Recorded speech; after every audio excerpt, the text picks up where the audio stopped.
윤석열 정부 출범한 지 이제 내일이면 정확히 꼭 1년이 되는데요. 지난 1년에 대한 평가, 또 남은 4년에 대한 기대는 무엇인지 이전 정부 청와대에서 대통령의 소통 창구 역할을 했던 두 분과 함께 이어가겠습니다.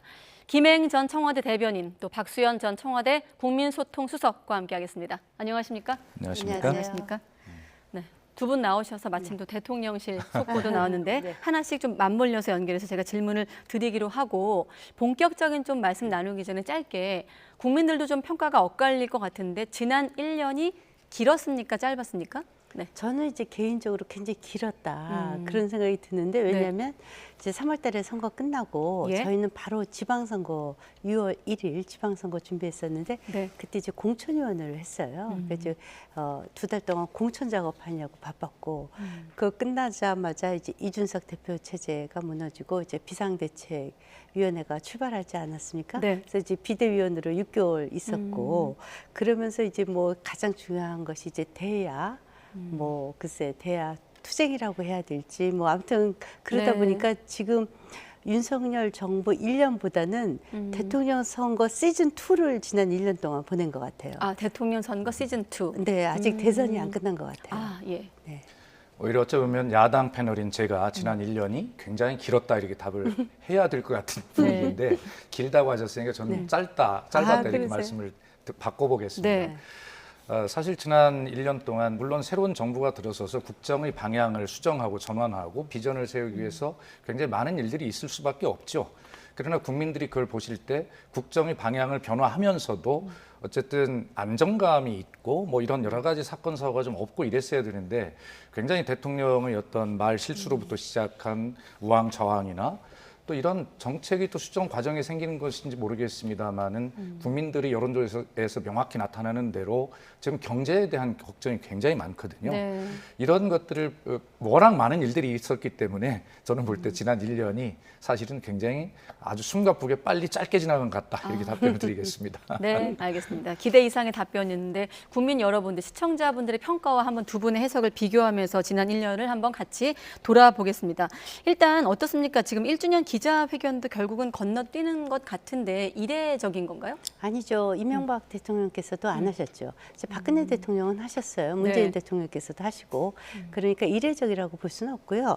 뭐 자화자찬은 하지 않으시겠다 이렇게 하셨고 이제 사실 지금 안보와 경제 상황이 녹록치 않지 않습니까? 네. 대신 이제 동영상도 이제 보여드렸고 또 이제 책자 또 발간하셨고 특히 오늘 국무회의에서 13분에 걸쳐서 지난 1년간의 국정평가를 대통령께서 직접 육성으로 해서 생방송 중계를 했으니까 네. 그것으로 가름하려고 하시는 생각인다 이렇게 듭니다. 네, 별도의 좀 기자회견 없이 홍보 자료만 내다 보니 혹시 이제 소통 없이 홍보만 하는 것 아닌가라는 이제 비판이 있어서 질문 드렸습니다만 이전 정부에서도 그런 적이 있다고 설명하셨어요. 그럼요. 뭐 그럴 수 있다고 생각을 하는데 네. 적어도 1주년에 관한 정리이기 때문에 기자회견을 좀 하셨으면 좋았겠다는 아쉬움이 당연히 드는 것이죠.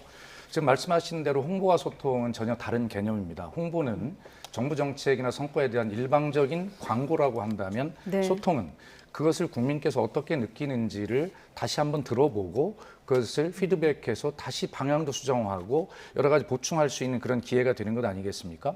그러니까 이런 측면에서 보면 지난 1년 동안 국정 방향의 전환 이런 것들이 있었다면 당연히 네. 기자들을 통해서 국민의 질문을 받고 방향을 어떻게 다시 수정할 건 없는지 이런 것들을 바로 잡는 그런 좋은 기회로 1년 기자회견을 하는 것이 좋았겠다라는 아쉬움이 듭니다. 네, 아까 그 대변인이 말씀하신 영상을 한번 보니까 우주인이 대한민국 영업사원 1호, 그 영상을 아까 들어오기 전에 보고 들어왔는데 그만큼 대통령도 모두 발언해서 외교, 안보, 경제 성과를 좀 내세우는데 할애를 했거든요. 대통령의 국무회의 모두 발언부터 한번 들어보겠습니다. 네. 저의 일본 방문으로 재개된 한일 셔틀 외교가 12년의 세월이 필요했지만 양국 정상이 오가는 데는 2달이 채 걸리지 않았습니다. 제가 대통령직에 취임한 1년 전 이맘때를 생각하면 외교 안보만큼 큰 변화가 이루어진 분야도 없습니다. 집값 급등과 시장 교란을 초래한 과거 정부의 반시장적, 비정상적 정책이 전세 사기의 토양이 되었습니다. 과거 정부의 검찰개혁 과정에서 마약 조직과 유통에 관한 법 집행력이 현격히 위축된 결과가 어떠하였는지 국민 여러분께서 모두 목격하셨습니다. 네. 지난 3월에 이제 우리 정부의 강제동원 배상 해법을 내놓은 이후 외교 일정이 좀 숨가쁘게 돌아갔고 그 사이에 한미 정상회담이 있었고 또 최근엔 한일 정상회담으로 이어졌습니다. 현 정부의 어떤 외교의 방향성이라고 해야 될까요? 어떻게 좀 진단할 수 있을까요? 네, 그거는 뭐 너무 잘 아시다시피 그 진보 정권하고 윤석열 정부는 정말 괴를 달리했었죠. 특히 이제 한미일 외교 관계가 그 문재인 정권 때 이제 거의 외교 실패가 나타나지 않았습니까? 특히 이제 한일 관계는 네. 아주 최악에 달했죠. 그것이 12년 만에 복원이 됐다는 것은 사실 1년 전과 비교하면 엄청나게 다른 거예요. 그 문재인 대통령 계실 적에 문 대통령께서 일본하고 그 정상회담 하려고 그렇게 구걸하다시피 하지 않았습니까? 그런데 일본에서 쳐다보지도 않았죠. 그때와 비교하면 지금 정말 그 격세지감이 있다 이런 생각이 들고요. 예. 제가 이제 개인적으로 이런 생각도 했어요. 대통령께서 왜 그 1주년 기념 그 기자회견을 안 하셨을까? 이건 제 개인적인 생각입니다. 네. 그 자화자찬하지 않겠다 이런 개인적인 생각도 있지만 사실 그 지금 민주당에서는 1주년 기자회견을 했어도 비난했을 거고 안 했어도 비난했을 거예요. 그런데 이제 한일 외교 정상회담과 관련해서 빵 서틀 외교다 뭐 이렇게 이재명 대표께서 말씀하셨어요. 저는 개인적으로 제가 빵 서틀이라는 게 무슨 말인지 몰랐어요. 그랬더니 그게 학교 폭력에서 일진들이 쓰는 단어래요. 빵 서울하고 협박하고. 그래서 그래도 대통령께서 이렇게 12년 만에 서틀 외교를 복원하셨는데 이것을 빵 셔틀이라는 단어까지 쓰면서 비난을 하는 경우에 또 기자회견하면 기자회견하는 것 같고 또 말이 길어지고 그래서 이럴 때는 조금 지켜봐 주시는 야당의 태도. 왜냐하면은 이재명 대표께서 지금 계속 영수회담을 원하시지 않습니까? 그런데 정부 너무 준비들이 될 수 없는 상황이 되는 거예요. 그래서 이런 점에 있어서 야당도 한번 생각해 보세요. 아마 기자회견 했으면 또 민주당에서 그거 갖고 엄청나게 그 비난했을 거예요. 그래서 저는 정말 그래도 야당의 대표신데 대통령께서 이렇게 한미일 관계를 복원해 놓으셨는데 네. 그것을 빵 셔틀 외교다, 빈손 외교다, 막 이런 식으로까지 비난하시는 건 좀 심하다 이런 생각이 듭니다. 예, 뭐 여야가 바뀌면 늘 그런 입장과 태도가 바뀌는 것을 뭐 다 알고 계신데요. 뭐 제가 문재인 정부의 또 홍보수석, 국민소통 수석 할 때도 대통령의 외교 성과가 분명하게 수치로도 나타나 있는 객관적인 사실이 있음에도 불구하고 그 당시 국민의힘이 야당일 때는 또 빈손 외교라고 또 그렇게 막 비난을 했었어요. 그러나 그렇다고 해서 대통령께서 여당이 해야 할 일을 안 할 수는 없는 노릇입니다. 야당의 비판의 태도에 대해서는 국민께서 평가하실 것이고요. 그 야당이 근거 없이 비판한다라고 하면 국민이 야당을 심판하시지 않겠습니까? 그러나 언론과 야당의 목소리는 바로 국민의 질문이다라고 생각하는 여당과 대통령실의 자세가 무엇보다 중요하다. 저는 그런 생각을 말씀을 드리고요. 오늘 제가 좀 말씀을 드리려고 하는 것도 그렇기 때문에 네. 저는 어떤 정치적 분야에 대한 이야기보다는 지금 아주 객관적으로 수치로 이야기할 수 있는 그런 경제 분야에 대해서 드리는 말씀은 좀 잘 들어주셨으면 좋겠다. 그것이 결과적으로 대한민국을 번영시키고 국민을 복되게 하는 여당의 책임 있는 태도다라는 말씀을 드리고 싶은 것이죠. 그래서 지금 그 어떤 차이가 분명히 방향이 다를 텐데 네. 그러나 외교에 있어서도 변하지 않는 본질이라는 것은 있습니다. 그것은 바로 국익이라는 것이죠. 네, 그런 측면에서 보면 야당의 입장에서 보면 이번 한일 외교나 한미 외교에서 우리 국익이 과연 무엇이냐라고 하는 것에 대해서 대통령께서 좀 얻으신 것이 적다라는 비판을 하지 않을 수가 없어요. 예를 들어서 지금 미국에 가셨을 때도 우리의 기업의 경제적 사활이 걸린 문제가 있었지 않습니까? 인플레이션 감축법이나 반도체법에 대한 어떤 수정 보완 같은 것 입장을 충분히 그것이 1번 순위가 돼야 하는데 그것은 온데간데 없고 말씀이 없으시니 대통령님께 질문할 수밖에 없는 것이죠. 또 한일 문제도 마찬가지입니다. 대통령께서 미래지향적으로 나가시겠다는 그 뜻은 충분하게 인정해드릴 수 있습니다만 그것도 과거사에 대한 진전이 함께 있으면서 갈 때 지속 가능한 것이지 과거의 셔틀 외교가 노무현 대통령 때 시작된 셔틀 외교가 깨졌고 이명박 대통령께 다시 했지만 또 깨진 이유가 무엇입니까? 바로 과거사에 대한 되풀이되는 반복 때문에 계속 그것이 깨져왔던 것이거든요. 네. 그렇기 때문에 과거사에 대한 정리가 하나도 없이 미래로만 나아가자고 하는 우리 선의가 한일 관계를 바르게 갈 것인가라고 하는 것에 대한 야당은 우려를 전달할 수밖에 없는 것입니다. 네, 이 부분은 좀 중요한 대목이기 때문에 또 성과로 꼽은 부분이기 때문에 조금만 추가 토론을 한다면 예. 그 이제 경제 말씀하시는데요. 이제 세계 경제가 굉장히 어렵습니다. 그래서 인플레이션 감축법이라든가 반도체법과 관련해서는 우리 대한민국의 이익만 걸린 것이 아니라 대만과 일본 또 다 이 문제에 걸려 있습니다. 그런데 아시다시피 이것이 미국 의회를 통과를 했거든요. 그래서 이것은 우리가 대만과 특히 이제 보조금 출연 문제라든가 이런 것들은 이제 지속적으로 계속 협의를 하기로 했고 그것과 관련해서 이제 바이든 대통령도 여지를 풀어놓으셨죠. 네. 그래서 외교라는 것이 단발에 끝나는 것은 아니고요. 그 이제 수석님하고 저하고는 이제 청와대에 근무해봐서 아는데 1년 차에는 대통령의 가장 중요한 일정은 바로 외교와 국방입니다. 그래서 그때 미국을 방문하는 것이 가장 큰 외교 행사죠. 그래서 미국과의 관계를 정상화시키는 것, 이것만큼 1년 차에 중요한 것이 없어요. 그런 의미에서 저는 이번 윤석열 대통령이 그 바이든을 만나서 그 워싱턴 선언을 이끌어내고 지금 미국이 가장 우려하는 것은 사실 미국, 일본, 우리 대한민국까지 다 포함해서 자국의 이익이 제일 우선이에요. 지금 대한민국의 가장 큰 위협은 바로 북한 핵 아닙니까? 네. 북한이 고체 연료를 활용한 그 대륙간 탄도미사일까지 지금 쏘고 핵 어뢰까지 지금 개발이 완수가 되고 어느 날 어느 시점에 그 도발을 할지 모르는 이 일촉즉발의 위기에서 그 뉴욕타임스도 이렇게 얘기했더라고요. 윤석열 대통령이 가장 큰 성과는 북한의 핵이 얼마나 위험하다는 것을 분명하게 적시했고 그것을 바이든 대통령의 입을 빌려서 북이 도발하면 즉각 응징 보복하겠다는 것을 이끌어낸 것이다 라고 평가를 했어요. 그런 점에서 지난 문재인 대통령을 제가 꼭 얘기하고 싶진 않지만 문재인 대통령 시절에 그분도 이제 그때는 국익으로 그 생각을 하셨을 거예요. 네. 한반도 평화를 위해서.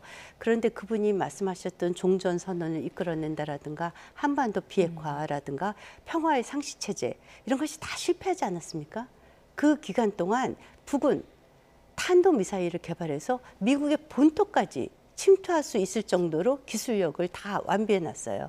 그것이 지금 신냉전 체제에 한미일 북중러가 이렇게 갈라져 있는 이 신냉전 체제에 대한민국의 안보에서 지금 핵만큼 정말 위험한 것은 없다. 그런 네. 점에서 저는 윤석열 대통령의 이 행보는 야당도 같이 좀 잘하셨다 이렇게 말씀해 주시면 좋겠어요. 그러니까 그런데 의미를 부여해 드릴 수 있겠는데 네. 그러나 가장 중요하게 생각되는 것 중에 하나가 기업들이 사활이 걸린 경제 이익에 대해서 한 말씀도 못 하셨다는 것에 대해서 아쉬움을 표하는 것이죠.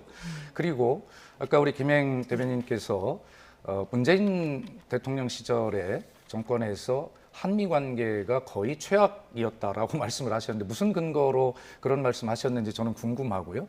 그 당시에 어느 정부든 우리는 한미 관계를 더욱 공고하게 하기 위해서 사력을 다하는 그런 전통과 노력을 해왔습니다. 그런데 국민의힘에서 근거 없이 문재인 정부 때 한미 관계가 파탄났다. 그것을 정상 복원한다. 이런 말부터 야당의 협조를 이끌어낼 수 있는 말이 저는 아니라고 생각을 하고요. 그리고 보면 그 경제 문제에 있어서도 지금 국민들의 여론이 윤석열 대통령에 대한 여론이 30% 지지 여론이 30% 초중반에 갇혀 있어요. 네. 그렇다면 무엇인가 국민들께서 아쉬운 부분이 있기 때문에 지지를 못 하시는 것이죠. 그래서 야당의 이런 비판에 섭섭하게만 생각하지 마시고 그걸 받아들일 때 대통령이 지지율 올라가고 윤석열 정부 성공할 수 있다라고 하는 말씀을 반드시 드리고 싶고요. 이 여론조사를 보면 이게 지금 현재 윤석열 정부의 경제 정책에 대한 점수를 매겨봐라 그랬더니 46.8%의 국민이 F학점을 주고 계세요. 이런 부분들에 대해서 말씀을 들어야죠. 네. 이것은 제가 드리는 말씀이 아니지 않습니까? 네. 그리고 문재인 정부나 민주당 정부는 마치 무슨 국방에 대해서는 친북이나 종북처럼 약한 것처럼 늘 그런 프레임 말씀하시는데요. 자, 윤석열 정부의 첫해 국방 예산을 볼까요? 국방비 증가율이 4.6%에 불과합니다. 문재인 정부의 첫해 국방비 증가율은 7%였어요. 그 국방비 중에서도 가장 중요한 것이 방위력 개선비라는 것이 있는데 이것은 뭐냐면 전략무기 획득이나 또 구입에 관련된 개발에 관련된 예산이기 때문에 실질적인 전투력 증가를 의미하는 비용인데 윤석열 정부 첫해 이 방위력 개선 핵심인데 이것이 2% 증가밖에 기록하지 못하고 있어요. 반면에 문재인 정부는 첫해에 10.8%였고요. 네. 이 전체 국방비 증가율과 방위력 개선비 증가는 역대 모든 대한민국 정부 중에서 문재인 정부가 압도적으로 가장 높습니다. 객관적 사실이죠. 그렇기 때문에 이런 문제에 대해서 안보 문제에 대한 노력 인정해드릴 수 있지만 그러나 경제의 어떤 사활적 이익에 대해서 좀 부족했다는 비판도 당연히 받아들여야 된다고 생각합니다. 네, 잠시만요. 경제 문제 지금 잠깐만 말씀드리면 저희가 이제 청와대 근무해봐서 네. 제가 말씀드리는 건데 1년 차에는 다 미국과의 동맹을 재확인하고 안보를 튼튼히 하는데 대한민국 대통령께서 다 주력을 하십니다. 그리고 지금 이제 대한민국 경제는 대한민국만 독립적으로 가는 것이 아니라 세계 경제와 다 맞물려 있지 않습니까? 세계 경제가 다 인플레이션 때문에 일본만 제외하고 네. 아주 고통스러운 상황이에요. 그래서 이제 2년 차부터 백투더 경제. 그래서 이제 경제에 집중해서 민생을 챙기겠다 이렇게 말씀을 네, 하시는 경제 거죠. 분야에 대한 대목은 잠시 뒤에 질문이 준비가 돼 있고 좀 시간을 좀 관리해야 되기 때문에 저희가 네. 여야 원내대표 목소리를 잠깐 듣고 그 다음 발언은 제가 박 전 수석께 드리겠습니다. 네. 자, 원내대표 목소리 들어보겠습니다. 가장 험난한 내외 여건 속에서 출범했지만 새로운 미래의 주춧돌을 놓는 1년이었다고 생각합니다. 윤석열 정부는 노동개혁을 핵심 국정과제로 삼고 노사 법치주의 확립과 노동유연화를 강력하게 추진하고 있습니다. 윤석열 정부의 최대 치적은 한미동맹의 복원과 한일 외교의 정상화라 할 것입니다. 지난 1년은 불균형과 불통과 불안, 산불이 유난히 국민을 힘들게 한 한 해였습니다. 경제의 불균형으로 민생 고통이 극심해졌고 외교의 불균형으로 국익의 균형이 손상됐고 정치의 불통으로 민주주의가 퇴행했습니다. 야당 원내대표가 불균형, 불통 이런 걸 언급했는데 아까 모두 발언에서 대통령이 야당 얘기를 하고 또 이전 정부를 소환하기도 했거든요. 예. 네. 그래서 이제 1년 평가기 때문에 이제 대통령께 좀 부탁을 드리는 것은 아까 전 정부의 잘못에서 문제 의식을 갖고 해나가야 된다는 말씀에 적극 동의해요. 그렇게 해야 되는 것이죠. 네. 그렇다고 해서 무조건 좀 불리하고 잘못되는 게 있으면 전 정부 탓하고 그렇게 하시는 것은 대통령의 언어가 아니라고 생각합니다. 뭐 관료들은 그럴 수 있겠죠. 당에서는 그럴 수 있겠고. 그래서 대통령께서 저렇게 앞장서셔서 전 정부 탓을 하시면서 이렇게 저것은 문제의식의 발로가 아니라 전 그냥 비난인 것 같아요. 이런 문제들에 대해서 좀 2년 차부터는 좀 대통령 다우신 언어를 좀 써주시길 바라고요. 아까 경제 문제를 말씀하실 때 세계 경제는 연결되어 있기 때문에 세계 경제가 다 어렵고 그 속에서 우리도 어렵다 이렇게 말씀하셨는데 그렇지 않습니다. 지금 세계 경제는 다 회복세에 있어요. 그런데 지금 세계 평균의 경제 성장률도 지난달에 발표한 그 OECD가 발표한 것을 보면 성장률이 2.2%에서 2.6%로 0.4%포인트 지금 상향 조정하고 있거든요. 네. 미국 경제는 무려 1%포인트를 상향 조정하고 있는데 우리 한국 경제만 유독 0.2% 하향 조정을 하고 있는 동남아 국가 중에서 한국이 지금 가장 꼴찌를 기록하고 있어요. 이것은 세계 경제의 어려움을 함께 극복하는 건 맞지만 우리가 지금 어떤 것이 부족한가를 봐야 될 수치라고 생각합니다. 이것은 제가 뭐 추측해서 말씀드리는 것이 아니라 OECD가 발표한 그런 숫자를 가지고 말씀드리는 것이기 때문에요. 그리고 1%대 우리가 지금 1.2에서 1.8% 성장률을 좀 전망하고 있지 않아요, 올해? 근데 1%대 성장률은 우리가 1954년에 이 통계를 작성한 이래로 6번째 역대 최저 성장률입니다. 세계적으로 최저라고 할 수 있죠. 네. 그런 측면입니다. 그렇기 때문에 1주년을 맞이해서 잘 하신 것도 평가를 해드릴 테지만 그러나 야당이 또 오늘 제가 이렇게 말씀드리는 것은 어떤 점 다소 아쉬운 점이 있거나 더 잘 해 나가야 될 부분들에 대해서 말씀을 드리는 것이니까요. 네. 이것을 야박하다거나 비난한다고 생각하지 마시고 잘 한번 들어보셨으면 좋겠습니다. 유인태 전 사무총장 같은 경우는 피의자라도 이재명 대표를 만나야 되지 않겠느냐라고 국민의힘 공모모임에서 그런 발언을 하기도 했거든요. 네. 이제 법적인 위치가 지금 이제 피의자 신분인 것도 맞고요. 매주 금요일마다 제가 재판을 받고 네. 있는 것으로 알고 있어요. 그러니까 자칫하면 이제 정치적으로 오해받을 소지도 있다. 예를 들자면 뭐 두 분이 만나서 영수회담을 하면 그 두 분이 무슨 딜을 하지 않았을까 이런 오해를 받을 수도 있고 또 나와서 또 만약에 우리가 이제 그 각각의 여야 대변인이 공동 성명 발언문을 쓰기도 해요. 네. 그렇지만 이제 뒷얘기하면서 서로 틀린 주장이 나오는 경우도 아마 경험하셨을 거예요. 저도 경험했어요. 네. 제가 청와대에 있을 적에 야당이 전혀 있지도 않은 말을 하는 걸 경험했었어요. 이것이 이제 정치 현실이기도 하고 또 하나 제가 이 얘기 자꾸 드리는 게 좀 뭐한데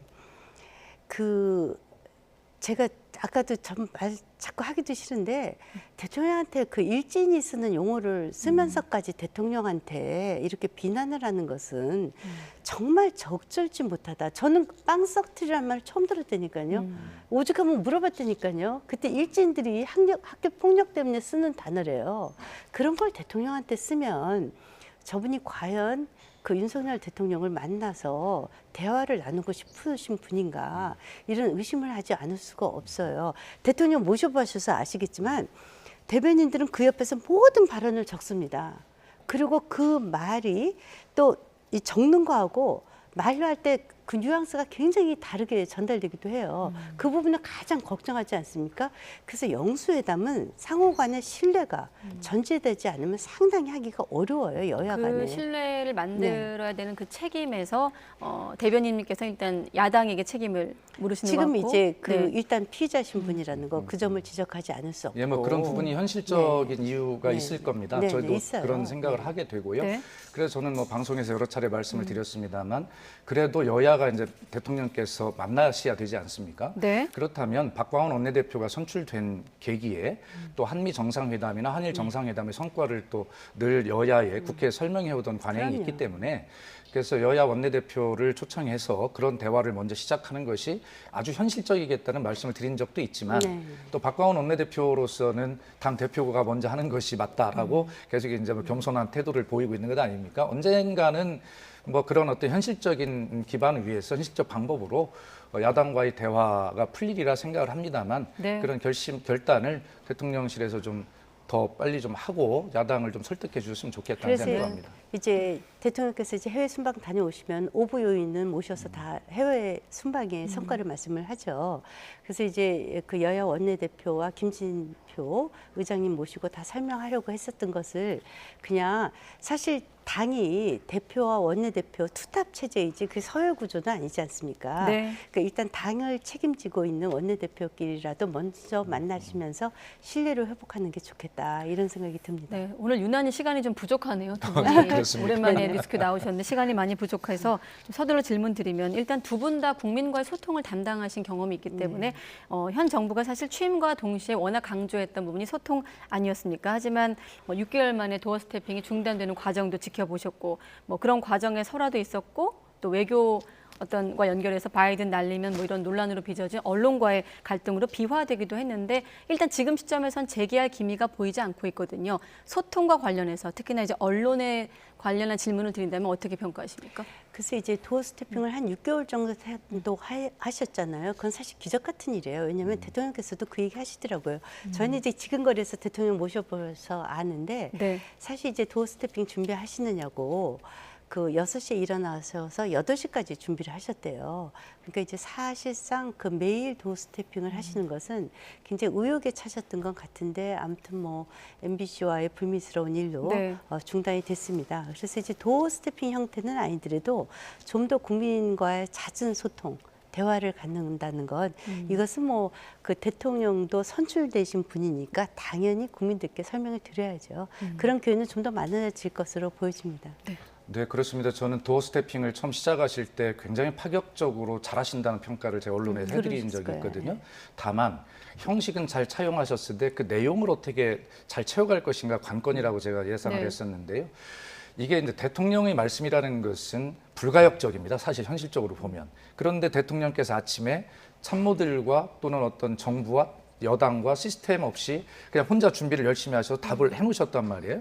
그러면 그것이 방침이 되고 가이드라인이 되는 일들이 많았어요. 네. 그러다 보니까 대통령실이나 여당에서는 늘 대통령의 그 하신 말씀을 설명하고 해설하고 보충하고 바로잡느라고 굉장히 우왕좌왕한 모습도 많이 보였었단 말이에요. 네.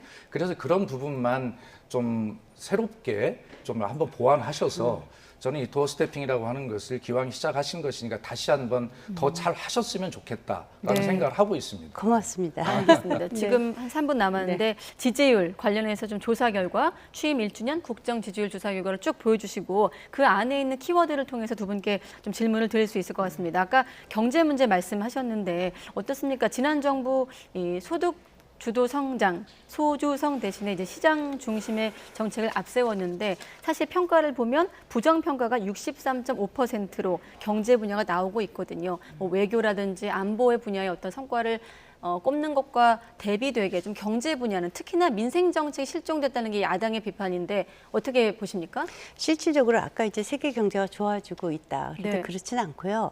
여전히 특히 이제 선진국들이 인플레이션 때문에 굉장히 고통스러워하고 있고요. 네. 그래서 이제 그 연금도 이제 이자도 계속 올리고 이러는 거 아닙니까? 그런 점에서 그러니까 이제 미국에서 이제 인플레이션 감축법 이런 것도 만들고 하는데 이것을 저희가 극복할 수 있는 것은 노동시장의 정상화, 또 노동의 유연화, 또 해외 수출을 굉장히 적극적으로 늘리는 것 이런 것들이 될 것이에요. 그런 의미에서 이제 대통령께서 노동개혁을 하시겠다 했는데 이런 것들이 이제 소위 말하는 이제 뭐 그 노랑봉투법이라든가 등등에서 거의 야당이 좀 협조를 좀 안 해주고 있는데 네. 그 노동시장의 유연화 같은 거는 저는 이제 대통령께서 노동권을 반대하시는 건 아니거든요. 불법 파업 노조 운동을 반대하시는 거죠.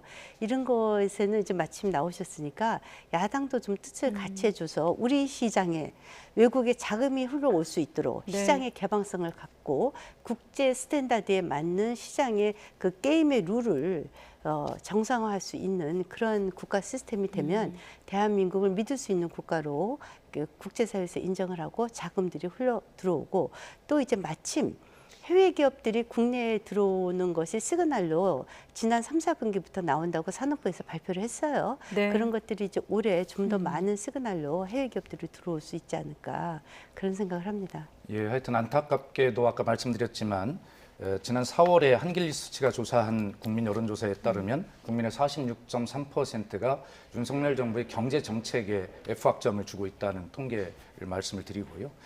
그다음에 경제개혁연구소 자료에 보면 그중에서 문제가 뭐냐면 이 대기업 중심의 기업 정책이 33.3%나 증가했다라는 어떤 통계들이 있어요.